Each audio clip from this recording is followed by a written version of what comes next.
C'est très difficile de te sentir mal si tu te focalises sur ton bon passé.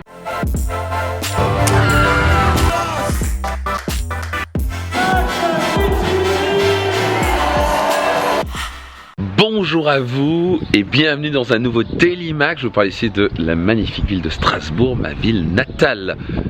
Quand on vient ici, on se dit toujours, mon Dieu, j'ai eu de la chance de grandir ici. Vraiment, on se rend pas compte des beautés qui sont autour de nous, ou la chance qu'on a eue dans notre vie. Alors, comme vous le savez sûrement, parfois je réponds à quelques questions que vous me posez. Et donc aujourd'hui, je vais prendre 3 questions qui sont venues de votre part. Et en partie la première qui vient de Caroline, qui pose une question qui va sûrement résonner avec plusieurs d'entre vous, ou avec des amis ou des membres de la famille. Caroline qui pose la question: comment avancer quand on se sent seul et qu'on ressent un vide émotionnel?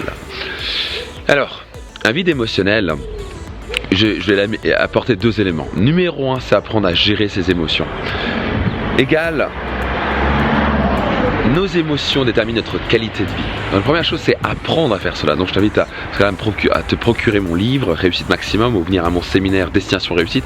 On va vraiment apprendre à maîtriser ses émotions.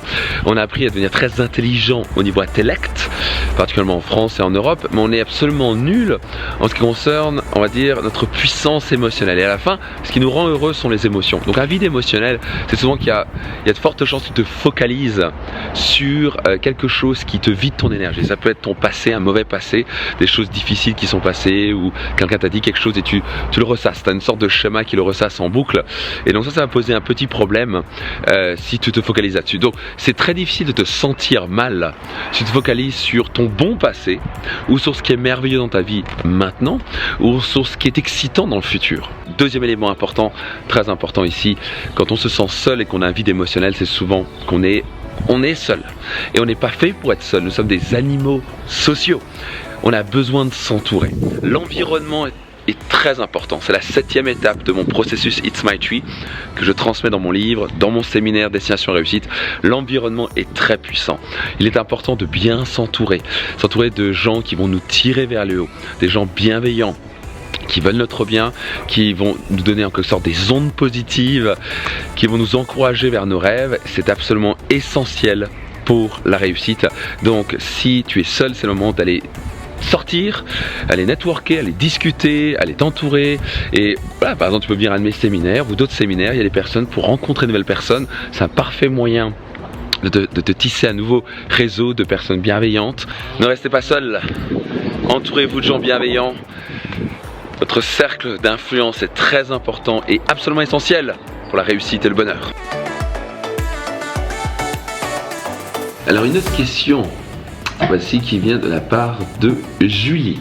Julie qui pose la question: quelles sont les clés pour le célibat? Alors, si je comprends bien la question, je pense pas que tu veux devenir célibataire, parce que pour devenir célibataire c'est plutôt simple. Mets-toi en colère, critique tout ce qui bouge, fais ta chiante et surtout deviens une peste. Et si tu deviens une peste, tu vas devenir célibataire très rapidement, Julie. Pour les hommes, c'est la même chose au passage. Donc, en tout cas, si tu veux cesser de devenir célibataire, Julie, et attirer l'homme de ta vie, si on peut dire ça comme ça, la première chose, c'est que tu veux devenir la femme de ta vie.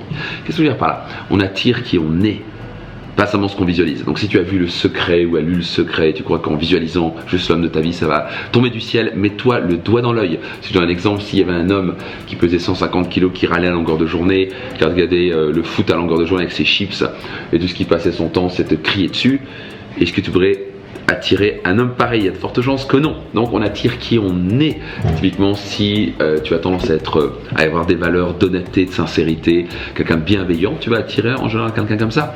Donc si tu veux attirer un homme extraordinaire, deviens une femme extraordinaire. Si tu veux attirer le prince charmant, deviens la princesse charmante. Donc ce que je veux dire par là, c'est que c'est l'unique moyen, c'est pas juste d'espérer, ça va pas tomber du ciel, ce n'est pas en visualisant même que ça va arriver, même ça peut aider au début, c'est surtout apprendre à devenir meilleur. Le meilleur investissement que tu puisses faire, que vous puissiez faire, c'est d'investir en vous-même. Il y a quelques années, j'aurais pensé que j'allais attirer une femme aussi extraordinaire que mon épouse Marine, je l'aurais pas cru. j'avais pas confiance en moi, je me disais jamais je peux avoir une femme comme ça dans ma vie. J'étais timide, j'avais peur de demander juste à une fille de sortir avec moi. Je sais que ça paraît bizarre pour quelqu'un qui parle devant 1000 personnes régulièrement, qui fait des séminaires de 3 jours non-stop et qui est suivi par plus de 680 000 followers sur Facebook. Mais vous savez quoi, je suis passé par là. Et c'est probablement la raison pour laquelle beaucoup de gens aussi me suivent et me font confiance, et qu'ils sentent que j'étais à leur place. Et le meilleur investissement et le seul unique moyen que j'ai pu faire ça, c'était d'investir en moi, de devenir une meilleure version de moi-même. Quand je suis devenu meilleur, toutes les choses extérieures autour de moi sont devenues meilleures. Donc, Julie, tu vas attirer l'homme de ta vie, deviens la femme de ta vie. Et voici une dernière question qui vient de la part de Julien. Pourquoi je ne me trouve pas productif?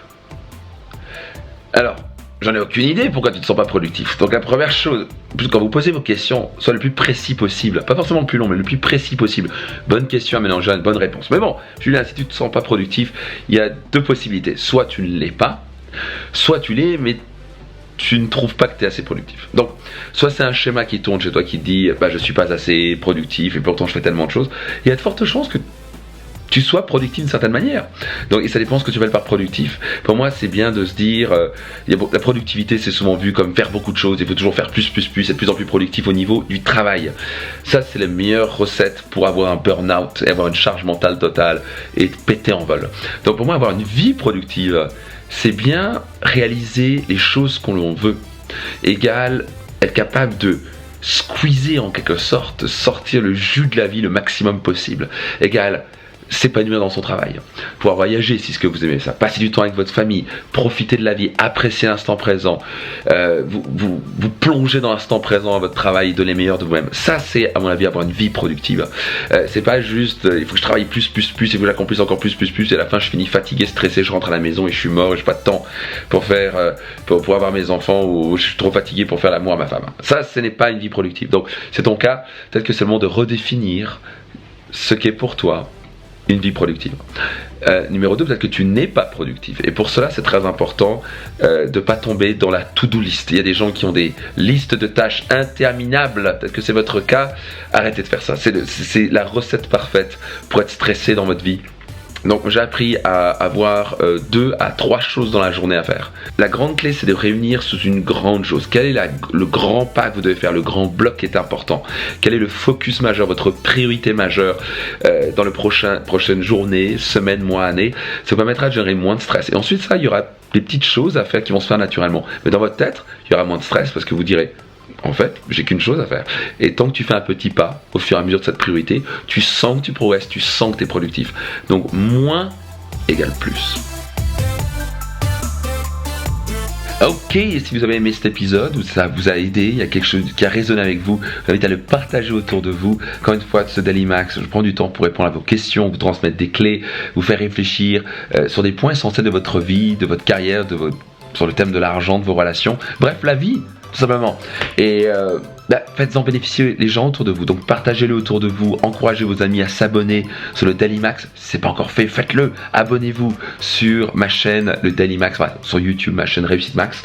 Et tous les jours, du lundi au vendredi, je vous transmets ces clés, ces vidéos tous les jours qui vont durer 3, 5, 10 minutes parfois pour vous aider sur votre chemin. Donc profitez-en. Si vous payez 1 000 € par semaine pour avoir ces vidéos-là, quand vous regarderez ces vidéos-là, et pourtant, certains ne valent plus que ça. Donc tentez de valoriser les choses. On n'a pas tendance à valoriser les choses gratuites. Prenez conscience de la valeur que vous avez dans les mains. Abonnez-vous.